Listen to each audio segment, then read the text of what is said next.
The notification came at 3:47 p.m. on a Tuesday, right as I was shelving returns at the Traverse City Public Library. A simple ping from my banking app that would change everything. Account balance update, $127.43. My hands went numb. The book I was holding, Architectural Theory, an anthology, slipped from my fingers and hit the floor with a sound that felt like thunder in the quiet library. Mrs. Henderson, the head librarian, shot me a concerned look from behind the circulation desk. $42,000. Gone. 4 years of after-school shifts at the ice cream parlor. Weekend babysitting gigs. The life insurance money Dad had left specifically for my education, carefully preserved by Mom in a separate account that was supposed to be untouchable until college. All of it vanished. I stared at my phone screen until the numbers blurred. The University of Michigan acceptance letter was pinned to my bedroom wall at home, along with my architectural program materials and a carefully calculated budget that showed exactly how Dad's insurance money would cover my first 2 years of tuition. I'd been so proud of that budget, color-coded and laminated like the control freak I apparently was. Maya? Honey, are you okay? Mrs. Henderson's voice seemed to come from underwater. I managed to nod and mumble something about not feeling well, then grabbed my backpack and practically sprinted to my beat-up Honda Civic. The 20-minute drive home felt like hours, my mind racing through possibilities. Bank error. Identity theft. Some kind of mistake that could be fixed with a phone call and an apologetic customer service representative. But deep down, I already knew the truth. I found Mom in the kitchen, stress-baking chocolate chip cookies like she always did when she was avoiding something. The mixing bowl was surrounded by empty flour bags and sugar containers, a sure sign she'd been at this for hours. Her salt and pepper hair was pulled back in a messy bun, and she wouldn't meet my eyes when I walked in. Mom. I set my phone on the granite countertop, the banking app still open. Where's my college money? Her shoulders sagged like a deflating balloon. Oh, Mija. I'm so sorry. I was going to tell you tonight, I swear. After dinner, when your father's favorite show was on, and we could talk privately. Dad had been dead for 3 years. She still set the table for 4 people sometimes. Where is it, Mom? Lydia Torres, 50 years old, kindergarten teacher, woman who'd lectured me about responsibility and saving money since I could walk, crumpled into one of the kitchen chairs like a paper doll. Serena needed it. The wedding. Graham's budget fell short, and they'd already put deposits down everywhere. The vineyard, the photographer, the caterer. She would have lost everything. The words hit me like a physical blow. You gave my college fund to Serena for her wedding. It's not gone forever, Mom said quickly, her voice taking on that desperate pitch she used when she was trying to convince herself of her own lies. She's going to pay it back. Once she and Graham are married and settled, they'll have plenty of money. He's very successful, you know, that tech company of his. Mom. I sat down across from her, my voice eerily calm. You gave away Dad's life insurance money. The money he specifically saved for my education. For party. It's not just a party. Her voice cracked. It's Serena's wedding. Her dream wedding. She's been planning this since she was a little girl, Maya. You know how she is about these things. I did know how Serena was about these things. My sister had been planning her dream wedding since she was 8 years old, creating elaborate Pinterest boards and Instagram mood boards for whatever poor man would eventually be pressured into funding her fantasies. She'd gone through 3 serious boyfriends in the past 5 years, each one subjected to increasingly detailed wedding discussions by the 3rd date. And what about my dreams, Mom? What about my future? You're smart, Mija. You'll figure something out. Scholarships, student loans, maybe a gap year to work and save more money. You have options. The casual dismissal of my carefully planned future felt like a slap. I'd maintained a 4.2 GPA while working 20 hours a week specifically to avoid student loans. I'd chosen state schools over private ones to make Dad's money stretch further. I'd researched every grant and scholarship available, applied to dozens of them, all so I could graduate debt-free and start my career without the crushing weight of payments hanging over my head. Where is she? I asked. Mom's eyes darted toward the ceiling. In her room. She's getting ready for her engagement photos tomorrow. Maya, please don't make this harder than it already is. She feels terrible about this. I highly doubted that, but I climbed the stairs to the 2nd floor anyway. Serena's bedroom door was open, revealing a war zone of wedding magazines, fabric samples, and enough white tulle to outfit a small ballet company. My sister sat at her vanity, the same vanity Mom had bought her for her 16th birthday, while I'd gotten a desk lamp and a lecture about being practical, applying some kind of glittery highlight to her cheekbones. Serena Torres was beautiful in that effortless way that had always made me feel like her awkward younger sister. At 27, she had the kind of bone structure that photographed well and the social confidence I'd never managed to develop. Her dark hair fell in perfect beach waves, and even in the middle of the afternoon, her makeup was flawless. She saw me in the mirror and smiled. "Maya. Perfect timing. I need your opinion on this highlighter. Is it too much for daytime photos? You stole my college fund." Her smile faltered for just a second before snapping back into place. "It's not stealing when it's family, Maya. And it's not like the money disappeared. It went towards something beautiful and meaningful." "Meaningful to you?" Serena spun around in her chair, her expression shifting into what I'd learned to recognize as her patient older sister voice. "Look, I know you're upset. But you're 19. You have plenty of time to figure out college. I'm 27, Maya. This is my time. Graham won't wait forever, and opportunities like him don't come along every day." Graham Ellis. 35 years old, tech entrepreneur, owner of a successful app development company that had been featured in Forbes. Also, based on the few times I'd met him, a controlling perfectionist with very specific ideas about how his future wife should look, act, and speak in public. He'd once corrected Serena's grammar at a family dinner, then smiled like he was doing her a favor. "I've been saving that money since I was 15, Serena. 4 years of working every weekend, every school break. And it's still going toward education," she interrupted brightly. "My wedding is going to be photographed for 3 different bridal magazines. Do you know how many young women will be inspired by what we create? That's educational." The sheer audacity of that statement left me speechless for a moment. "You're not serious." "Look, Maya, I get it. You're disappointed. But you're smart, everyone's always said so. You'll find scholarships, or maybe you'll discover that college isn't the only path to success. Some of the most successful people in the world are self-made." "I want to be an architect, Serena. That requires a degree. Multiple degrees." She waved a hand dismissively. "Maybe this is the universe telling you to explore other options. Have you considered interior design? You could start your own business, work with your hands. It's very trendy right now." I stared at her, this person who shared my DNA and absolutely none of my values, and felt something cold and calculating settle in my chest. "When's the wedding again?" "October 15th. 3 weeks from Saturday. And before you ask, yes, you're still invited. You're my maid of honor, remember? Though we'll need to do something about that dress, it might be too tight now." She glanced at my reflection with what she probably thought was sisterly concern. "Have you been stress eating? Your face looks a little puffy." I wasn't stress eating.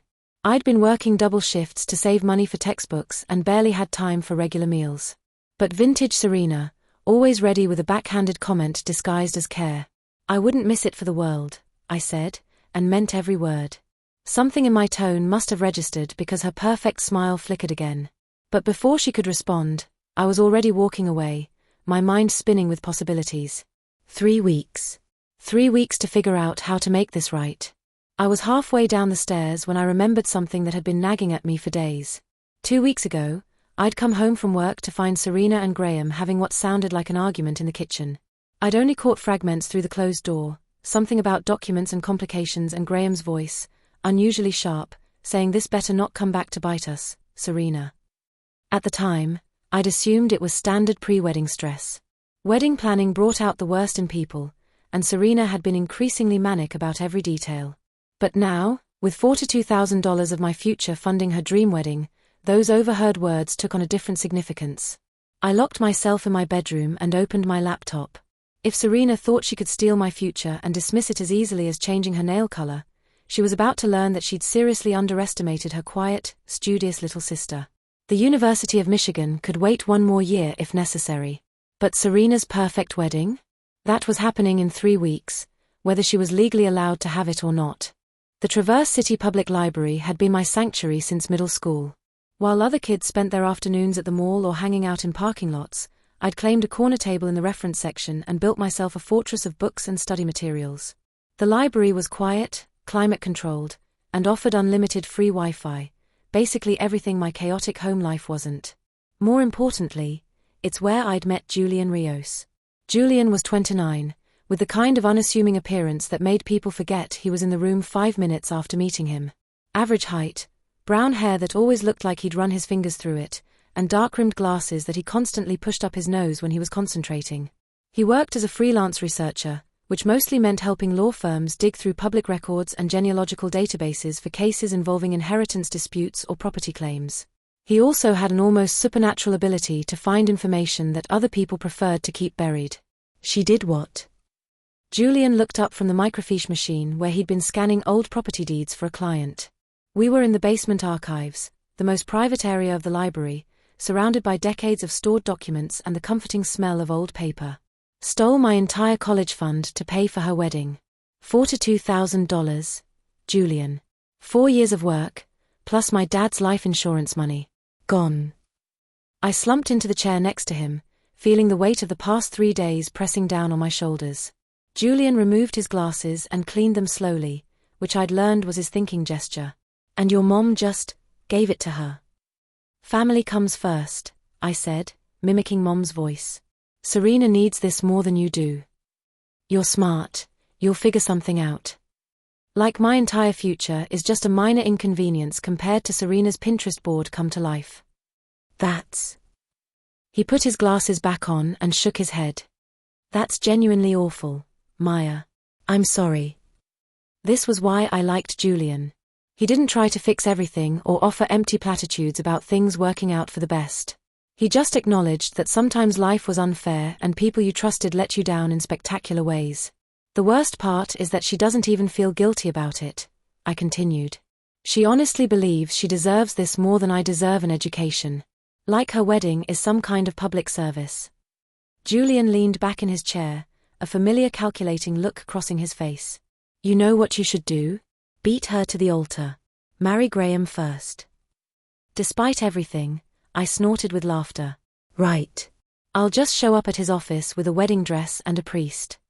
Surprise. Plot twist. I'm sure that'll go over well. But as the words left my mouth, something clicked into place. An idea so ridiculous it might actually work. Julian, I said slowly, what if she can't legally marry Graham? He raised an eyebrow. What do you mean? I mean, what if she's already married to someone else? The idea had been percolating in the back of my mind since remembering that overheard argument between Serena and Graham. Documents and complications could mean a lot of things, but in the context of a wedding, that's... Julian sat up straighter. That's actually not impossible. Do you have any reason to think she might be? I told him about Serena's dating history, the string of serious relationships that had all ended abruptly when the men couldn't keep up with her lifestyle expectations. There was this guy, 5 or 6 years ago. Caleb something. She was obsessed with him, posted about him constantly, talked about moving to Ohio to be with him. Then one day, she just stopped mentioning him. Came back home, started dating other people, and whenever anyone asked about Caleb, she'd change the subject. Julian was already turning to his computer, fingers flying across the keyboard. Caleb what? I don't remember his last name, but I think he was a musician. She met him at some music festival in Cleveland. Cleveland, Ohio. Musician named Caleb, approximately 5 to 6 years ago. Julian's screen filled with database search results. This is actually easier than you might think. Marriage licenses are public record, and Ohio has a pretty comprehensive online database. He pulled up the Ohio Department of Health's Vital Record search page and started typing. I watched over his shoulder as he entered different variations of Serena's name and approximate dates. Nothing under Serena Torres, he muttered. Let me try Serena Michelle Torres. Wait. Here we go. The marriage certificate appeared on screen like evidence in a crime drama. Clean, official, and absolutely damning. Certificate of Marriage State of Ohio, Cuyahoga County. Date of marriage, August 14, 2019. Bride, Serena Michelle Torres. Groom, Caleb James Wyatt. Officiant, Reverend. Patricia Hendricks license number, OH 2019 CUY 47291. I stared at the document, my heart hammering against my ribs. She's been married this whole time. It looks that way. Julian scrolled through additional records. And I don't see any divorce decree filed in Ohio. Let me check Michigan records. Nope. Nothing here either. So when she marries Graham, it'll be bigamy, which is illegal in both Ohio and Michigan. Julian leaned back in his chair, whistling softly. Your sister is planning to commit a felony in 3 weeks. The magnitude of what we'd discovered was almost too much to process. Serena wasn't just stealing my college fund for her wedding. She was planning an illegal wedding while already married to someone else. The sheer recklessness of it was breathtaking, even for her. We need to find Caleb, I said. Julian was already searching social media platforms, cross-referencing the name and location from the marriage certificate. Caleb James Wyatt, Cleveland, Ohio. Here he is. The Facebook profile showed a man with sandy brown hair and tired eyes, holding an acoustic guitar in what looked like a small club or coffee shop. His relationship status was listed as "it's complicated," and his most recent posts were about upcoming gigs in the Cleveland area. He still uses the same address that's on the marriage certificate, Julian said, pulling up property records. Renting the same apartment in Cleveland Heights. Never changed his emergency contact information or voting registration. As far as the state of Ohio is concerned, he's still married to your sister. I scrolled through Caleb's photos, looking for any sign of Serena. There were pictures from what looked like their relationship, concert photos, road trips, casual couple shots that had the easy intimacy of people who actually liked each other. But nothing recent. The photos stopped abruptly in late 2019, right around the time Serena had come back to Traverse City and started her string of rebound relationships. Look at this, Julian said, pointing to a post from 2 years ago. It was a photo of Caleb performing at some kind of open mic night, with a caption that made my chest tighten, playing some old songs tonight. Some bridges you think are burned still smolder. #music heals, #moving and #Cleveland. He doesn't know, I said quietly. Doesn't know what? That they're still legally married. Look at his posts, Julian. He thinks she left him. He's been trying to move on, but he doesn't realize she never actually divorced him. Julian pulled up the Ohio Court Records database and ran another search. You're right. No divorce filing, no legal separation, nothing. She just left. That's so Serena. I felt a familiar surge of frustrated anger at my sister's complete inability to handle adult responsibilities. She probably thought if she moved states and stopped talking to him, the marriage would just disappear. That's not how legal documents work. Serena doesn't understand legal documents. She once asked me if she needed to tip the DMV clerk when she renewed her license. Julian turned to face me, his expression serious. Maya, what are you planning to do with this information? It was a good question. The smart thing would be to confront Serena privately, maybe convince her to call off the wedding until she could properly divorce Caleb. The right thing might be to tell Graham directly, let him know he was about to unknowingly commit a crime. But Serena had stolen my future without a second thought. She dismissed my dreams like they were inconveniences. She'd spent 4 years of my labor and my dead father's insurance money on a wedding that wasn't even legal. I'm going to contact Caleb, I said. Are you sure that's wise? I pulled up Caleb's Facebook profile on my own phone and started typing a message. You said it yourself. She's planning to commit a felony in 3 weeks. Doesn't her current husband deserve to know? The message I sent was simple and direct. Hi Caleb. My name is Maya Torres. I'm Serena's younger sister. I have some information you might find interesting. Did you know your wife is getting married again next week? I hit send before I could second-guess myself. Julian shook his head. You know this is going to blow up spectacularly, right? Good, I said, and meant it. Serena likes to be the center of attention. Let's see how she enjoys being the center of a bigamy scandal. My phone buzzed with a response faster than I'd expected. Caleb had apparently been online. Wait, what? Serena's getting married? We never got divorced. Is this some kind of joke? I screenshot the marriage certificate Julian had found and sent it back with another message. No joke. According to Ohio Public Records, you've been married since August 2019. She's planning to marry a guy named Graham Ellis this Saturday at Chateau Grand Traverse. I thought you should know. The typing indicator showed Caleb composing a response for several minutes. When it finally came through, I could practically hear the bitter laughter in his words. That's my Serena. Always leaving the messy details for someone else to clean up. Thanks for letting me know, Maya.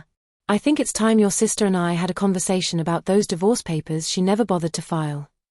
Then, a few seconds later. Also, I'm sorry you're dealing with whatever drama this situation has created. Serena mentioned you a few times when we were together. She said you were the smart one in the family.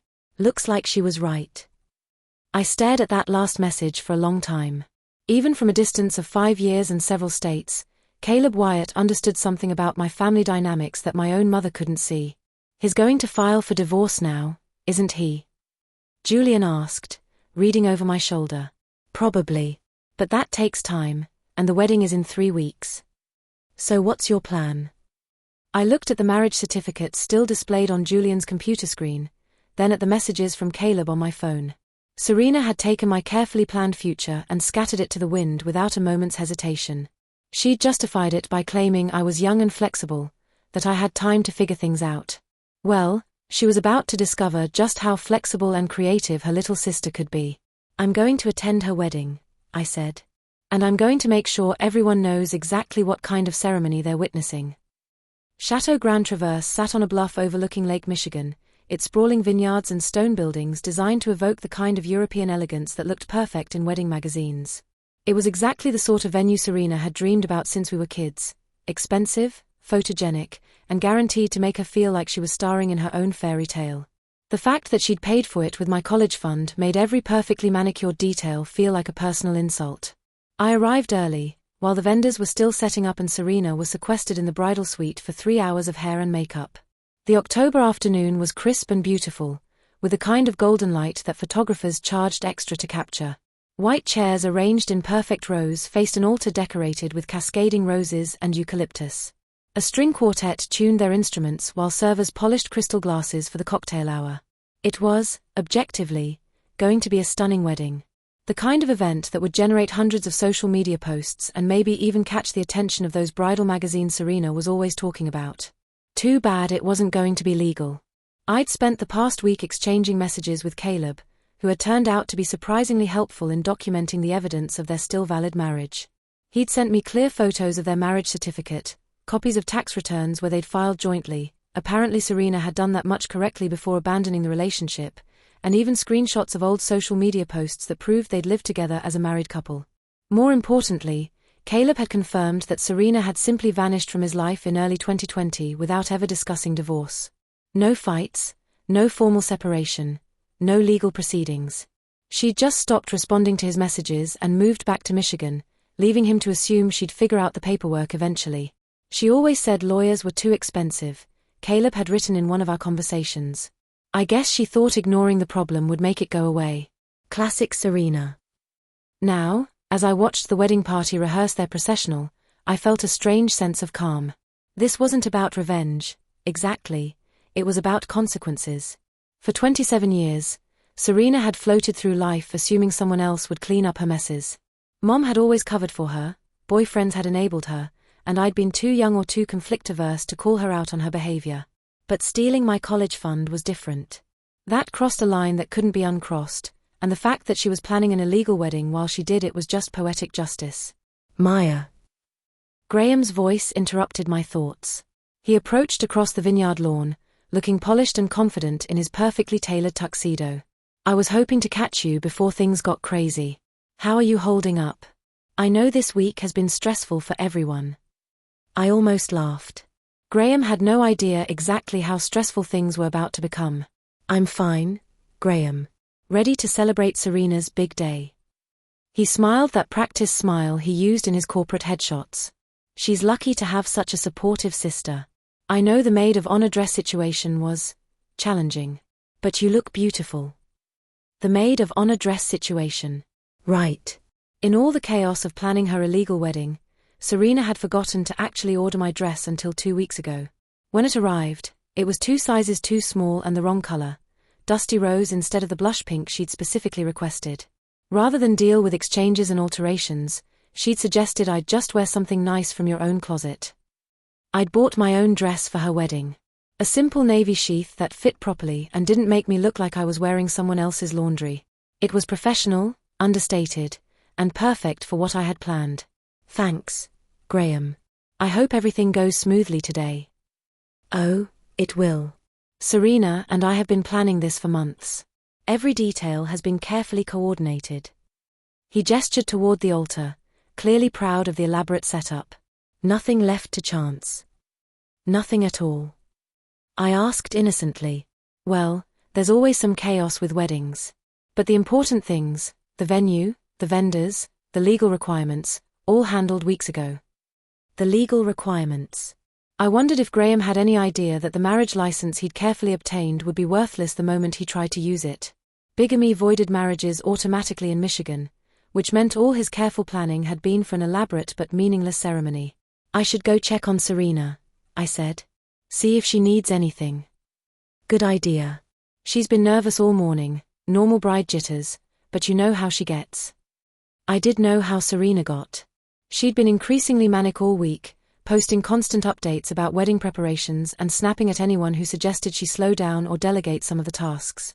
Yesterday, she'd called me 3 times to discuss the precise angle of her bouquet in the processional photos. The bridal suite was on the 2nd floor of the main building, and I could hear Serena's voice echoing down the hallway before I reached the door. She was giving detailed instructions to what sounded like multiple people, her tone carrying that edge of hysteria that meant she was approaching critical stress levels. I knocked and waited for permission to enter. The room beyond was a whirlwind of satin, tulle, and cosmetic chaos. Serena stood in the center of it like the eye of a hurricane, wearing a strapless ball gown that had cost more than my car. Her hair was arranged in an elaborate updo woven with tiny white flowers, and her makeup was flawless in that Instagram-ready way that looked slightly artificial in real life. Maya. Finally. Where have you been? I need you to call the photographer and make sure she got my message about the sunset portraits. And check with the caterer about the dietary restrictions. Mrs. Ellis has a gluten sensitivity that I definitely mentioned 3 times, but you know how vendors can be. Mrs. Ellis was Graham's mother, a perfectly pleasant woman who'd been nothing but kind to me at family dinners. She also had no dietary restrictions that I was aware of, but Serena had a tendency to invent problems when she was anxious. Everything's under control, Serena. The vendors know what they're doing. I know, but... She caught sight of herself in the full-length mirror and paused to adjust her bodice. God, I can't believe this is actually happening. I'm getting married, Maya. In 2 hours, I'm going to be Mrs. Graham Ellis. The irony was almost too much to bear. Are you sure you're ready for this? What kind of question is that? Of course I'm ready. I've been planning this wedding for months. Years, if you count all the prep work I did before Graham and I got engaged. I meant, are you ready for marriage? The actual commitment, not just the party. Serena turned from the mirror to stare at me. What's gotten into you today? You've been acting weird all week. I'm just making sure you've thought this through. Marriage is a big step. A legal commitment. Obviously, it's a legal commitment. What do you think we've been planning, Maya? A really expensive costume party.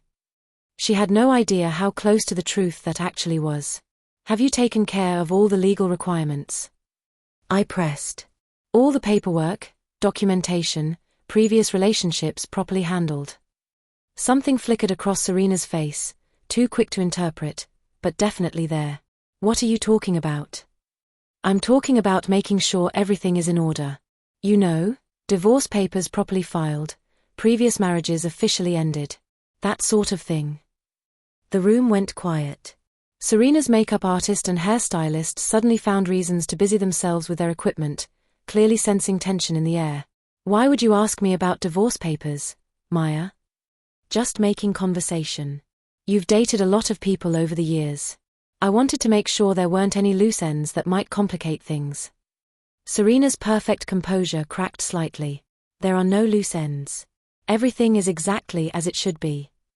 Good to know. I smiled sweetly. I guess we'll find out in a few hours, won't we? I left the bridal suite before she could respond, my heart racing with anticipation. Serena suspected something. I'd seen it in her eyes when I mentioned the paperwork. But she couldn't be sure what I knew, and with less than 2 hours until the ceremony, there wasn't time for her to do any damage control. The guests began arriving shortly after 5 o'clock, a mix of family, Graham's business associates, and the collection of influencers and local socialites that Serena had cultivated over the years. Everyone dressed in their designer best, phones ready to document every moment of what they expected to be a picture-perfect evening. I took my place in the wedding party as the ceremony began, walking down the aisle ahead of Serena with a smile that probably looked serene to the assembled guests. In reality, I was counting down the minutes until the reception, when I could finally put my plan into action. The ceremony itself was beautiful and utterly pointless. Graham and Serena exchanged vows they'd written themselves, promising eternal love and devotion while completely ignorant of the fact that Serena had made identical promises to another man 5 years earlier.